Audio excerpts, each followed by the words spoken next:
കൊണ്ട് തന്നെ അദ്ദേഹം ആ തെറ്റുപറ്റി എന്ന് സമ്മതിച്ചത് വലിയൊരു കാര്യമാണ്. പക്ഷേ എന്നെ അത്ഭുതപ്പെടുത്തിയത് പിറ്റേന്ന് നടന്ന ലൈവില് അദ്ദേഹം അതിനെ ന്യായീകരിക്കുകയാണ്. ഇതൊക്കെ കൊണ്ടാണ് നിങ്ങളെ ആളുകൾ എതിർക്കുന്നത്. ഹഫ്സത്ത് അങ്ങനെ പറയണ്ടായിരുന്നു. റസൂലുള്ളാഹി സ്വല്ലല്ലാഹു അലൈഹി വസല്ലം തങ്ങൾ ഇസ്ലാമിലേക്ക് ക്ഷണിക്കാനായിരുന്നു. ഒരു വാക്കുമതി പ്രശ്നങ്ങൾക്ക്. അതിന് എൻ്റെ അടുത്ത് വന്ന അമുസ്ലിങ്ങളായ ആ സഹോദരിമാര് ഇസ്ലാം മതം സ്വീകരിക്കാൻ വന്നവരെല്ലാവരും കണ്ടോ.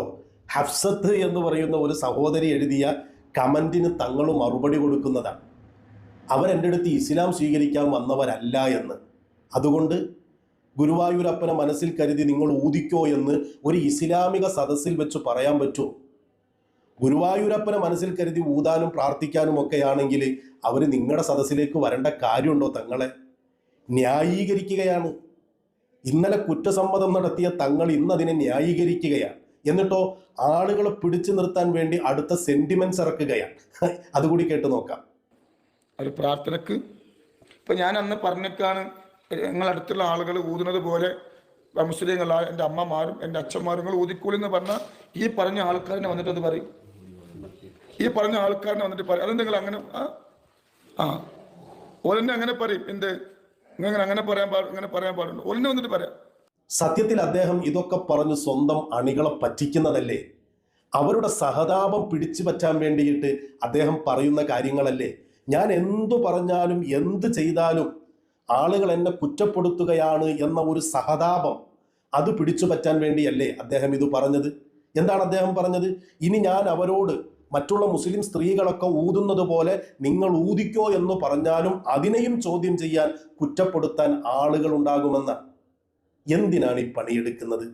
അങ്ങനെ അദ്ദേഹത്തിന്റെ നേർക്ക് വരുന്ന വിമർശനങ്ങളെ പ്രതിരോധിക്കാൻ വേണ്ടി സഹതാപം പിടിച്ചു പറ്റാനുള്ള വർത്താനങ്ങളാണ് അദ്ദേഹം നിരന്തരം പറയുന്നത്.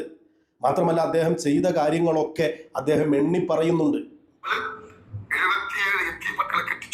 മാഷാ അല്ലാഹ്, നല്ല കാര്യമാണ്. പാവങ്ങളായ ആളുകൾക്ക് ഒരു ജീവിതം ഒരുക്കി കൊടുക്കുക എന്നത് നല്ല കാര്യമാണ്. പിന്നെയോ 17 യതീമക്കൾക്ക് വീടുണ്ടായി കൊടുത്തു. അതും നല്ല കാര്യമാണ്. ഒരുപാട് യതീമക്കൾക്ക് സ്ഥലമായി. വളരെ നല്ല കാര്യമാണ്. ഒരുപാട് ആളുകൾക്ക് മരുന്നിന് പൈസ കൊടുക്കും. നല്ലത് തന്നെയാണ്. ഒരുപാട് യതീമക്കൾ മാസം നോക്കുന്നുണ്ട്. അതും നല്ലതാണ്. ഒരുപാട് പള്ളി, ഒരുപാട് മദ്രസ. ഒരാളും ഇന്ന് വരെ ഒരു അനുമതി തൂക്കം എന്തില്ല ഖൈറ് പറഞ്ഞിട്ടില്ല. ഇത് നല്ല കാര്യമല്ല. ആളുകൾ ഖൈറ് പറയാൻ വേണ്ടിയാണോ, അല്ലെങ്കിൽ ആളുകൾ കുറെ നന്മ പറയാൻ വേണ്ടിയാണോ യതീം മക്കളെ കെട്ടിച്ചതും അവർക്ക് വീട് വെച്ചു കൊടുത്തതും പള്ളിയെ സഹായിച്ചതുമൊക്കെ? അത് നല്ല കാര്യമല്ല കേട്ടോ. അള്ളാഹിന്റെ കൂലി പ്രതീക്ഷിച്ചാണ് ചെയ്യേണ്ടത്.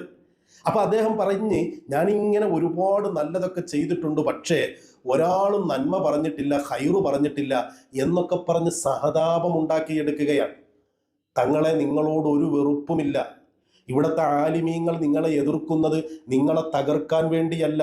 നിങ്ങൾ യതീം മക്കളെ കെട്ടിക്കുന്നുണ്ടെങ്കിൽ, വീട് വെച്ചു കൊടുക്കുന്നുണ്ടെങ്കിൽ, പള്ളിയെ സഹായിക്കുന്നുണ്ടെങ്കിൽ അതൊക്കെ നല്ലതാണ്. പക്ഷേ അതുകൊണ്ട് നിങ്ങൾ പറയുന്ന മതവിരുദ്ധമായ കാര്യങ്ങൾ, നിങ്ങൾ പറയുന്ന അബദ്ധങ്ങൾ, ഇതിനെയൊക്കെ ന്യായീകരിക്കണമെന്നാണോ നിങ്ങൾ പറയുന്നത്? അതിനെയൊന്നും വിമർശിക്കാൻ പാടില്ല എന്നാണോ പറയുന്നത്? തങ്ങളെ നിങ്ങൾ ദയവ് ചെയ്ത് നിങ്ങൾ ദീനിൻ്റെ കാര്യങ്ങൾ സംസാരിക്കരുത്. കാരണം നിങ്ങൾക്കറിവില്ല എന്നത് നിങ്ങൾ തന്നെ പലപ്പോഴായി പറഞ്ഞിട്ടുള്ളതാണ്. നിങ്ങളുടെ വേദികളിൽ വരുന്ന ആലിമീങ്ങൾ ഉണ്ടാകുമല്ലോ, അവർ ദീനിൻ്റെ കാര്യങ്ങൾ പറയട്ടെ, നിങ്ങൾ ദുആ ചെയ്തോളൂ, സ്വലാത്ത് ചൊല്ലിക്കൊടുത്തോളൂ. അപ്പൊ ഈ പ്രശ്നമൊന്നും ഇല്ലല്ലോ. നിങ്ങൾക്കിങ്ങനെ ആളുകളെ കാണുമ്പോൾ, മൈക്ക് കയ്യിലേക്ക് കിട്ടുമ്പോൾ നിങ്ങൾ എന്തൊക്കെയോ ഇങ്ങനെ വിളിച്ചു പറയുന്നതാണ്. നിങ്ങൾക്ക് അബദ്ധം വരുന്നതാണ്. നിങ്ങൾ മനഃപൂർവ്വം ചെയ്യുന്നതാണെന്നൊന്നും ഞാൻ പറയുന്നില്ല.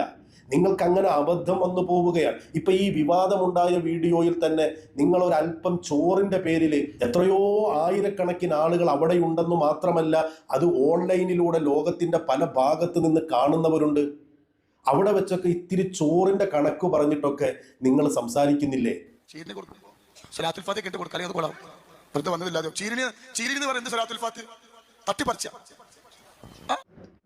നാണക്കേടല്ലേ ഇത്? നിങ്ങളുടെ സദസ്സിൽ വന്ന ആളുകൾ ചീരണിക്ക് വേണ്ടി ചോറാണോ എന്താണോ എന്ന് എനിക്കറിയില്ല, അതിങ്ങനെ അത് കൊടുത്താൽ പിന്നെ സ്വലാത്തുൽ ഫാത്തിഹ ഒന്നും അവർക്ക് വേണ്ട, തട്ടിപ്പറിക്കുകയാണ്. ഇതൊക്കെ ലൈവായിട്ട് പോകുന്നൊരു പരിപാടിയിൽ ഇങ്ങനെ വിളിച്ചു പറയുന്നത് നാണക്കേടല്ലേ? അതുകൊണ്ട് ബഹുമാനത്തോടു കൂടി തന്നെ പറയാണ്, തങ്ങളെ നിങ്ങൾ ദീനിൻ്റെ കാര്യങ്ങളും അതുപോലെ ഇതുപോലെയുള്ള അബദ്ധങ്ങളും ഒന്നും പറയാതിരിക്കുക. ദീനിൻ്റെ കാര്യങ്ങൾ ആലിമീങ്ങളെ ഏൽപ്പിക്കുക. എന്നിട്ട് നിങ്ങൾ ദുആയ്ക്ക് നേതൃത്വം കൊടുത്തോളൂ, നിങ്ങൾ സ്വലാത്ത് ചൊല്ലിക്കൊടുത്തോളൂ. അപ്പോൾ വലിയ വിഷയമൊന്നും ഉണ്ടാവില്ല.